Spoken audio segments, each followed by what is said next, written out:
சை, என்னோட பேரு தினேஷ். ஒரு நாள் என்னோட சித்தி எனக்கு கால் பண்ணி, "அவசரமா என்னோட ரூமுக்கு வான்னு" சொன்னாங்க. அவங்க பேசுறத வச்சு நானும் ஏதோ அவசரமா இருக்குமோன்னு நெனச்சுக்கிட்டு, வேகமா மேல இருக்கக்கூடிய அவங்களோட ரூமுக்கு போனேன். அப்போ என்னோட சித்தி கட்டில்ல படுத்துக்கிட்டு, "வலிக்குது, வலிக்குதுன்னு" சொல்லிட்டு இருந்தாங்க. "என்னாச்சு சித்தி?" அன்னு கேட்டப்ப, "நான் பாத்ரூம்ல வலிக்கு விழுந்துட்டேன். கால் ரொம்பவே வலிக்குது. கொஞ்சம் தைலம் தடவி விட முடியுமா?" அன்னு கேட்டாங்க. நான் முதல்ல முடியாதுன்னு சொன்னப்ப, "உன்னோட சித்தப்பா இருந்திருந்தா, நான் என்ன சொன்னாலும் அவர் செய்வாரு.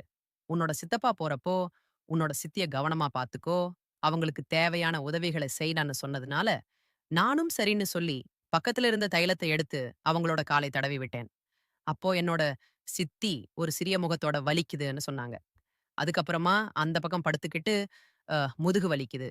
முதுகையிலயும் கொஞ்சம் தைலத்த தடவி விடுன்னு" சொன்னாங்க. நானும் சரின்னு சொல்லி, தைலத்த தடவி, அவங்களுக்கு மசாஜ் செஞ்சு விட்டேன்.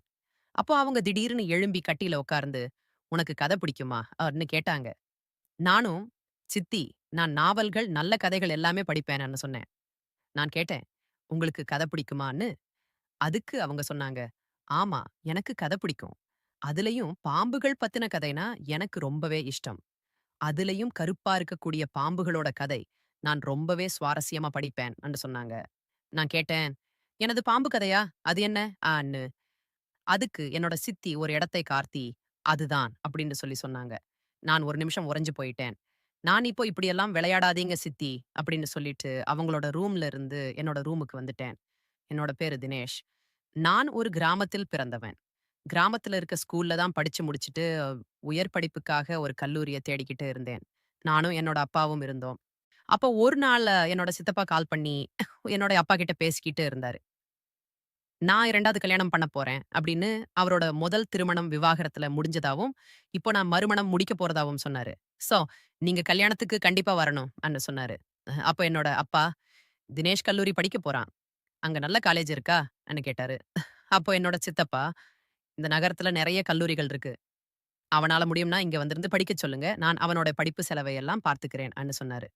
அவர் சொன்னது எனக்கு கொஞ்சம் நிம்மதியையும், சந்தோஷத்தையும் ஏற்படுத்துச்சு. காரணம், நாங்க கொஞ்சம் வசதி குறைந்தவங்க. அதனால என்னோட சித்தப்பா அடிக்கடி வெளிநாட்டுக்கு வேலைக்கு போயிட்டு, நகரத்துல ஒரு வீட்டையுமே கட்டி, நல்ல சந்தோஷமா வாழ்ந்துட்டு இருந்தாரு. எனக்கும் இந்த முடிவு சந்தோஷத்த குடுத்துச்சு. உடனே அடுத்த வாரத்துல முதல் நாள் காலையில, என்னோட அப்பா சித்தப்பாவோட நகரத்துக்கு போறதற்காக பஸ் ஏத்தி என்ன அனுப்பி வச்சாரு. அனுப்பி, நான் அங்க போனதும், என்னோட சித்தப்பா பைக்ல வந்து அவரோட வீட்டுக்கு கூட்டிட்டு போனாரு. நான் வீட்டுக்கு போகும்போது வீடு திறந்தே இருந்துச்சு. அப்போ நான் சித்தப்பா கிட்ட கேட்டேன், "சித்தப்பா, வீடு திறந்து கிடக்கு. உள்ள யாரும் இருக்காங்களா?"ன்னு. அதுக்கு அவர், "ஆமா, சித்தி இருக்கா?"ன்னு சொன்னாரு. "சித்தியா? ஆமா. நீங்க யாரும் ஏன் என்னோட கல்யாணத்துக்கு வரல? நான் இன்னைக்கு தான் ஃபோன் பண்ணி உங்களுக்கு சொன்னேனே!"ன்னு சொன்னாரு. அப்பாவுக்கு வர முடியாம போச்சு, பரவாயில்லன்னு சொல்லி, அவர் என்ன உள்ள கூட்டிட்டு போனாரு. உள்ள போனதும், "இதுதான் உன்னோட சித்தி"ன்னு என்ன அவங்க கிட்ட அறிமுகப்படுத்தி வச்சாரு. என்னோட சித்தி ரொம்ப அழகா இருந்தாங்க. அவங்கள பார்க்கறதுக்கு தக்காளி பழத்த போல அவ்வளவு பளபளன்னு இருந்தாங்க. நான் ஒரு நிமிஷம் அவங்களோட அழகுல மூழ்கியே போயிட்டேன். எனக்கும் 18 வயசு இல்லையா? பருவமாடுறது. எனக்கும் 18 வயசு இல்லையா? இந்த பருவத்துல அழகான பெண்கள பார்க்கும் பொழுது, ஒரு நிமிஷம் யாருமே மெய் மறந்து போயிடுவாங்க. நானும் என்னோட சித்தி கிட்ட வணக்கம்ன்னு சொல்லிட்டு, நான் தினேஷ்ன்னு சொல்லி என்னோட பேர சொல்லி அறிமுகப்படுத்திக்கிட்டேன். அப்போ அவங்க நான் தான் குமுதான்னு சொல்லி அவங்கள அறிமுகப்படுத்திட்டாங்க. அதுக்கப்புறம் என்னோட சித்தப்பா அன்னைக்கு ஈவினிங் என்ன கூப்பிட்டு, "தினேஷ், நாளைக்கு காலையில நான் சவுதி அரேபியாவுக்கு வேலைக்கு போறேன். நீயும் சித்தியும் தான் இந்த வீட்ல இருப்பீங்க. சித்தி தனியா இருப்பா" அப்படிங்கிறதுக்காக நான் உன்ன கூப்பிட்டேன். இந்த டவுன்ல நெறைய காலேஜ் இருக்கு. கல்லூரியில உள்ள எல்லா ஃபோன் நம்பரையும் எடுத்து வச்சிருக்கேன். உன்னோட சித்தி உனக்கு நல்ல காலேஜ் பார்த்து உன்ன சேர்த்து விடுவா. நீ ஒண்ணும் நெனச்சிராத. உன் செலவுக்கு எல்லாத்துக்கும் நான் பார்த்துக்கிறேன்னு சொல்லி, அன்னைக்கு நைட் உணவு சாப்பிட்டதுக்கு அப்புறமா நாங்க எல்லாருமே தூங்க போயிட்டோம். என்னோட என்ன ஒண்ணும் நெனச்சிராத. உன்னோட செலவுக்கு எல்லாத்துக்குமே நான் பார்த்துக்கிறேன் அப்படின்னு சொல்லி, அன்னைக்கு நைட் நாங்க 3 பேரும் ஒண்ணா உட்கார்ந்து சாப்பிட்டு முடிச்சுட்டு தூங்க போனோம். அந்த வீட்ல எனக்கு ஒரு ரூம் குடுத்திருந்தாங்க. நல்ல வசதியான ரூம். நான் என்னோட புத்தகங்களையும், ஊர்ல இருந்து கொண்டு வந்த என்னோட தின்பண்டங்களையும் அங்க அடுக்கி வச்சுட்டு படுத்திருந்தேன். நைட் ஒரு 2 மணி இருக்கும். அப்போ சித்தப்பாவோட ரூம்ல சித்திக்கும், சித்தப்பாவுக்கும் சின்ன சண்ட. நான் மேல போயிட்டு, "என்ன சித்தப்பா?"ன்னு கேட்டப்போ, "ஒண்ணுமில்ல. நீ போய் தூங்குன்னு" சொல்லி என்னை அனுப்பி வச்சாரு. நானும் வந்து படுத்துட்டேன். நைட் ரொம்ப நேரம் நான் தூங்காமல், அன்னைக்கு கொஞ்சம் அசந்து தூங்கிட்டேன். காலையில ஒரு 10 மணி இருக்கும் எழுந்தேன். சித்தப்பாவ வீட்ல காணோம். நான் சித்தி கிட்ட போயிட்டு, "சித்தி, சித்தப்பா எங்கன்னு?" கேட்டேன். "உன்னோட சித்தப்பா காலையில 4 மணிக்கே போயிட்டாரு. நீ ரெடி ஆகு. நம்ம காலேஜுக்கு போயிட்டு சீட் இருக்கான்னு கேட்டுட்டு வருவோம்." அப்படின்னு சொன்னாங்க. நாங்க 2 பேரும் தயாராகி 2, 3 காலேஜுக்கு போயிட்டு பார்த்துட்டு, 4வதா ஒரு காலேஜ் எனக்கு புடிச்சிருந்தது. நல்ல வசதியும் இருந்ததுனால, சரி நான் இந்த காலேஜ்லயே படிக்கிறேன் அன்னு சொல்லி அந்த காலேஜ்லயே சேர்ந்துட்டேன்.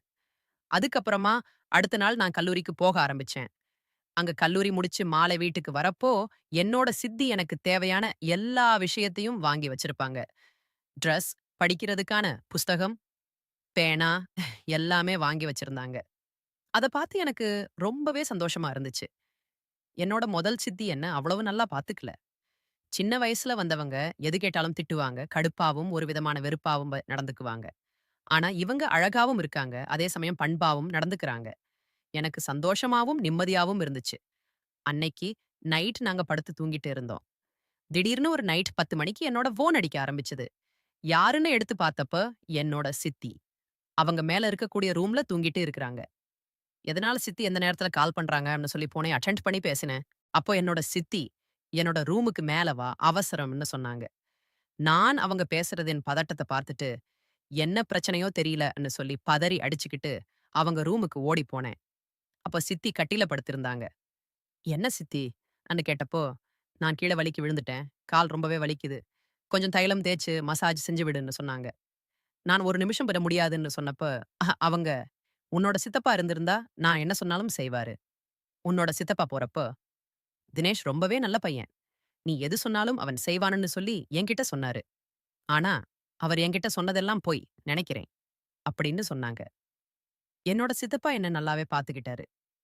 அவரு இவங்க கிட்ட இப்படி சொல்லிட்டு போயிருக்காருன்னா, சரி அப்படின்னு சொல்லி அவங்களோட காலுக்கு தைலம் போட்டு மசாஜ் பண்ணிக்கிட்டே இருந்தேன்.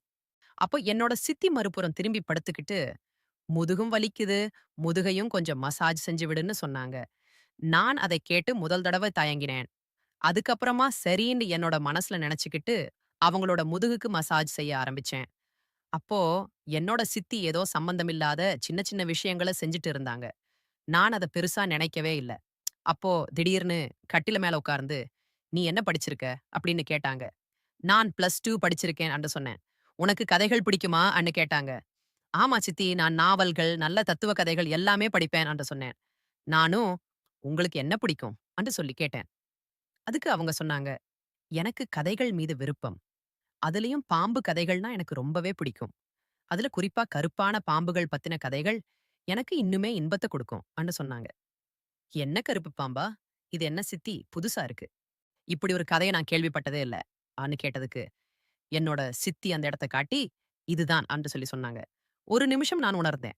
ஆனா என்னோட பேச்ச கேட்காம, என்னோட கண்டிஷன் இல்லாம, என்னோட அண்ணன் வானத்த எட்டி ஆரம்பிச்சான். என்ன செய்றது? 18 வயசு இல்லையா? பம்பரம் கூடிய வயசு இல்லையா? நான் அத அப்படியே எனக்குள்ள வச்சுக்கிட்டு, "இப்படி விளையாடாதீங்க சித்தி" அன்னு சொல்லிட்டு என்னோட ரூமுக்கு வந்து சேர்ந்தேன். அடுத்த நாள் காலையில வழக்கம் போல எழுந்தேன். நான் காலேஜுக்கு போயிட்டு ஈவினிங் வீட்டுக்கு வந்தேன். அப்போ என்னோட சித்தி சொன்னாங்க, "நான் இன்னைக்குல இருந்து ஹாலில் தான் படுக்கப் போறேன். என்னோட ரூம்ல படுத்தா எனக்கு தூக்கமே வரமாட்டேங்குதுன்னு" சொன்னாங்க. நான் அதுக்கு, "உங்க வீடு சித்தி, நீங்க எங்க வேணாலும் தூங்குங்கன்னு சொன்னேன். அதுக்கு உன்னோட ரூம்ல தூங்கவா?" அப்படின்னு சொல்லி கேட்டாங்க. அதுக்கு, "சும்மா இருங்க சித்தின்னு" சொல்லிட்டு நான் என்னோட ரூமுக்கு போயிட்டேன். அன்னைக்கு நைட் நாங்க 2 பேரும் ஒண்ணா உட்காந்து சாப்பிட்டதுக்கு அப்புறமா, நான் என்னோட ரூமுக்கு வந்து படிச்சுட்டு இருந்தேன். அப்போ நைட் ஒரு 11 மணி வரைக்கும் படிச்சுட்டு, அதுக்கப்புறம் நான் பாத்ரூம் போறதுக்காக போனேன். பாத்ரூம் என்னோட ரூம்ல இருந்து வெளியில வந்துட்டு தான் போகணும். அது ஹாலுக்கு பாத்த மாதிரி தான் இருக்கும். அப்போ நான் பாத்ரூம் வந்துட்டு போறப்போ, என்னோட சித்தி சோஃபாவுல படுத்திருந்தாங்க. அவங்க படுத்திருந்த கோணம் எனக்கு பிடிக்கவே இல்ல. அவங்களோட ஆடைகள் எல்லாமே மேல வந்துருச்சு. நான் அத பாத்து காணா மாதிரி பாத்ரூமுக்கு போயிட்டு, அதுக்கப்புறம் நான் திரும்பவும் வந்து என்னோட ரூம்ல படுத்துக்கிட்டேன். திரும்பவும் அடுத்த நாள் காலையில காலேஜுக்கு போயிட்டு, ஈவினிங் வீட்டுக்கு வந்தேன். அன்னைக்கு நைட் சாப்பிடும்போது மேசையில உட்கார்ந்திருந்தேன். அப்போ என்னோட சித்தியோட கால்கள் என்னோட கால்கள பட்டுச்சு. நான் எதிர்ச்சியா பட்டுச்சுன்னு நெனச்சுக்கிட்டு, என்னோட கால்கள கொஞ்சம் பின்னாடி இழுத்தேன். திரும்ப திரும்ப என்னோட சித்தியோட கால்கள் என்னோட கால்கள உரசின. சின்ன தீப்பொறிகள் கசிஞ்சாலும், நான் அத காட்டிக்கவே இல்லை. ஆனாலும், என்னோட சித்தி அத தொடர்ச்சியாவே பண்ணிட்டு இருந்தாங்க. ஒரு கணம் என்னோட கால்களை அவங்களோட காலால் பிடிச்சுக்கிட்டாங்க. "என்ன சித்தி, கால விடுங்க" அன்னு சொன்னேன். சும்மா இருன்னு சொல்லிட்டு அவங்க சாப்பாட்ட கவனிச்சாங்க. நானும் சாப்பிட்டுட்டு எழுந்து அங்க இருந்து வந்துட்டேன். நான் படிச்சுட்டு அதே மாதிரி 10 மணிக்கு அன்னைக்கு பாத்ரூம் போறதுக்காக போனேன். என்னோட சித்தி ஹாலில் சோஃபாவில் படுத்திருந்தாங்க. நான் வரதற்கு முன்னாடி என்னோட சித்தி ஒழுங்கா தான் படுத்திருந்தாங்க. நான் வந்துட்டு போறத கவனிச்சு, அவங்க அவங்களோட ஆடைகளை கொஞ்சம் கலஞ்ச மாதிரியும், சில விஷயங்கள் எனக்கு தெரியற மாதிரியும் செஞ்சாங்க. அதை பார்த்ததும் ஒரு நிமிஷம் எனக்குள்ள ஏதோ ஒரு தவறான எண்ணங்களோட ஆரம்பிச்சது. ஆனா என்னோட சித்தப்பாவோட முகம் என்னோட மனசுக்குள்ள வந்துச்சு. என் சித்தப்பாவுக்கு நாங்க துரோகம் செய்யக்கூடாதுன்னு நெனச்சு, கேட்டு நான் அப்படியே போயிட்டேன். அடுத்த நாளும் அதே மாதிரி, நான் வேணும்னு பாத்ரூம் போறதுக்காக வெளிய வந்தேன். என்னோட சித்தி சோஃபாவுல தான் படுத்திருந்தாங்க. ஆனா நான் ரெஸ்ட் ரூம் போறது மாதிரி வெளிய வந்து, அங்க போகாம அவங்க என்ன செய்றாங்கன்னு பாத்துக்கிட்டே இருந்தேன். அப்போ என்னோட சித்தி திடீர்னு எழும்பி, அவங்களோட உடைகள அங்க இங்குமா கலச்சிட்டு படுத்துக்கிட்டாங்க. தூங்குற மாரி நடிச்சுட்டு இருந்தாங்க. நான் ரெஸ்ட் ரூம்ல இருந்து வரப்போ, அவங்களோட அரை நிர்வாணம் என்னோட ஆசைகளை தூண்டும் விதமா இருந்துச்சு. நான் ஒரு நிமிஷம் என்ன செய்றதுன்னு தெரியாமல் திகைச்சபடி, அவங்களோட அழகையே ரசிச்சுக்கிட்டு இருந்தேன். ஹாலில் போடப்பட்டிருந்த சிறிய ஒளியில், அவங்களோட அழகு என்னை கொல்லிக் கொண்டிருந்தது. அடுத்த நாள் காலையில எழுந்ததும், "ஏன் சித்தி நீங்க இப்படி செய்றீங்கன்னு?" கேட்டதற்கு, "என்ன செஞ்சேன்?" ன்னு கேட்டாங்க. "ஒண்ணும் இல்ல"ன்னு சொல்லிவிட்டேன். அவங்க சமையலறை பக்கமா போயிட்டாங்க. நானும் அது ஏதோ தற்செயலா நடந்துச்சுன்னு நெனச்சுக்கிட்டு, நான் வெளிய போயிட்டேன். அதே போல ஒரு நாள், ஹாலில் அவங்களும், நான் ரூம்லயும் படுத்து தூங்கிட்டு இருந்தோம். விடிய காலையில் 4 மணி போல திடீர்னு கனமழை பெய்ய ஆரம்பிச்சது. இடியோட மின்னலும் இருந்ததுனால, என்னோட சித்தி பயந்த மாதிரி என்னோட ரூம் கதவ தட்டுனாங்க. "தினேஷ், எனக்கு பயமா இருக்கு. நான் உன் ரூம்ல படுத்துக்க வரட்டா? இடி மின்னல்னா எனக்கு பயம்ன்னு" சொன்னாங்க. நானும், "சரி வாங்கன்னு" சொல்லி நான் மேசையில பக்கத்துல உட்கார்ந்துக்கிட்டேன். என்னோட சித்தி, "வா, வந்து கட்டில்ல படுத்துக்கோ. மழை அதிகமா பயமா இருக்குன்னு" சொன்னாங்க. நானும் தயக்கத்தோட வந்து படுத்தேன். அப்போ என்ன செய்றதுன்னு எனக்கு புரியல. நான் படுத்திருந்தப்போ எனக்கு தூக்கமே வரல. நான் ஏதோ தடுமாற்றமா இருந்தாலும், என்னோட அழகிய சித்திய ரசிச்சுக்கிட்டே இருந்தேன். அதனால, என்னோட பக்கத்துல அவங்க படுத்திருந்ததுனால, எனக்கு தூக்கமே வரல. திடீர்னு ஒரு கை என்னோட நெஞ்ச தொட்டுச்சு. ஒரு நிமிஷம் நான் பதறி போயிட்டேன். இருந்தாலும், என்னோட கண்கள நான் திறக்கவே இல்ல. காரணம், நான் விழித்திருக்கிறது என்னோட சித்தி தெரிஞ்சுக்கிட்டா, ஏதாவது தேவையில்லாமல் பேசுவாங்க. அப்படின்னு என்னோட கண்கள இறுக்கமா மூடிக்கிட்டேன். என்னோட சித்தி நான் தூங்கிட்டதா நெனச்சு, என்னோட உடல தடவிக்கிட்டு இருந்தப்ப, அவங்க வாயிலிருந்து வந்த அந்த குளிர்ந்த வார்த்தைகள், சிறு வயசிலேயே எவ்வளவு கட்டுக்கோப்பான உடல்னு சொல்லி, அவங்க என்னோட உடல முழுமையா அவங்க கைகளால் தடவிக்கிட்டே இருந்தாங்க. அந்த நேரத்துல என்னோட அண்ணனை எப்பவும் போல, என்னோட பேச்ச கேட்காம சொல்லவா வேணும்? வானத்தை எட்டிப் பார்த்தபடி சிரிச்சான். என்னை கட்டுப்படுத்திக் கொள்ள முடியாமல், அத தவிர்க்கவும் முடியாமல், நான் அமைதியா அப்படியே இருந்தேன். என்னோட சித்தி திடீர்னு என்னோட ஆடைகளுக்கு மேல் கை வைக்க ஆரம்பிச்சாங்க. என்னால ஒண்ணுமே செய்ய முடியல.